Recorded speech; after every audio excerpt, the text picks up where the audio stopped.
ইন্দোর যাওয়ার পথে আমরা এখন যাচ্ছি পরশুরাম জন্মস্থল। এটা জানাপাও বলে একটা গ্রামের মধ্যে। আমরা পাহাড়ের ওপর উঠছি, আপনাদেরকে দেখাই আমরা কোন রাস্তা দিয়ে যাচ্ছি। এখানে পাহাড়ের উপর আমরা উঠছি এখন, ওই দিকেতে পাহাড় রয়েছে। বাঙালি ইউটিউবার যারা মহেশ্বর কভার করেন, আজ পর্যন্ত তারা কোনোদিনও এই জায়গাটা আপনাদেরকে দেখাননি। আমি প্রথম আপনাদেরকে এই জায়গাটা নিয়ে গিয়ে দেখাচ্ছি, পরশুরামের জন্মস্থল।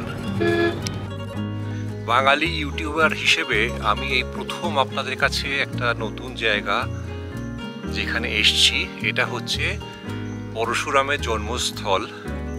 এটা মহেশ্বর থেকে ইন্দোর যাবার পথে পড়ে, বিন্ধ্যাচল পর্বতের ওপরে।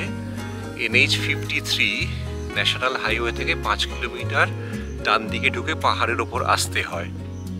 এখানেতে এটা ঋষি যমদগ্নির আশ্রম, যেখানে পরশুরামের জন্মস্থল হিসেবেতে এই ওনার মূর্তিটা রয়েছে। আর এই হচ্ছে মন্দিরটা। চলুন আপনাদেরকে মন্দিরটা দেখাবো।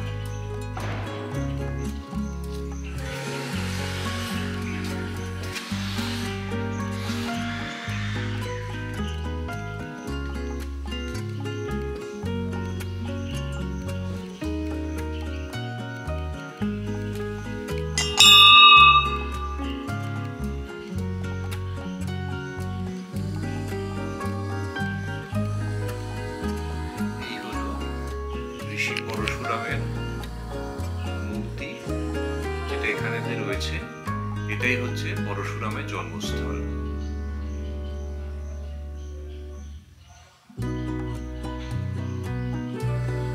এর আগে কখনো কোনো ইউটিউবার আপনাদের এই জায়গা সম্বন্ধে দেখায়নি। আমি প্রথম আপনাদেরকে এই জায়গার খোঁজটা দিলাম। আপনারা যখন মহেশ্বর আসবেন, মহেশ্বর থেকে যখন আপনারা ফেরত যাবেন ইন্দোরে, তখন অতি অবশ্যই ঋষি পরশুরামের জন্মস্থল জানাপাও এই গ্রামে আসবেন। শ্রী বিষ্ণু 10 অবতারের মধ্যে ঋষি পরশুরাম হলেন ষষ্ঠ অবতার, মানে মৎস্য, কুর্ম, বরাহ, নরসিংহ, বামন এবং তারপর পরশুরাম। পরশুরাম ত্রেতা যুগে জন্মগ্রহণ করেছিলেন, কিন্তু দাপর যুগে মহাভারতের সময়ও তিনি জীবিত ছিলেন এবং কর্ণ, দ্রোণাচার্য এবং ভীষ্মের অস্ত্রগুরু ছিলেন ঋষি পরশুরাম।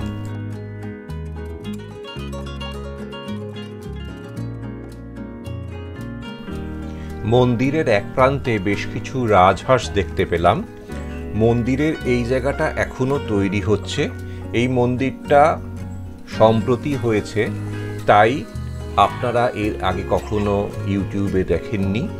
আমি প্রথম আপনাদেরকে এই মন্দিরের খোঁজ দিলাম বাঙালি ইউটিউবার হিসেবে। এই ভ্রমণ ভিডিও আপনার ভালো লাগলে লাইক, কমেন্ট, শেয়ার এবং সাবস্ক্রাইব করবেন। ভিডিও দেখার জন্য ধন্যবাদ। পরের ভিডিওতে দেখা হবে। ভালো থাকবেন।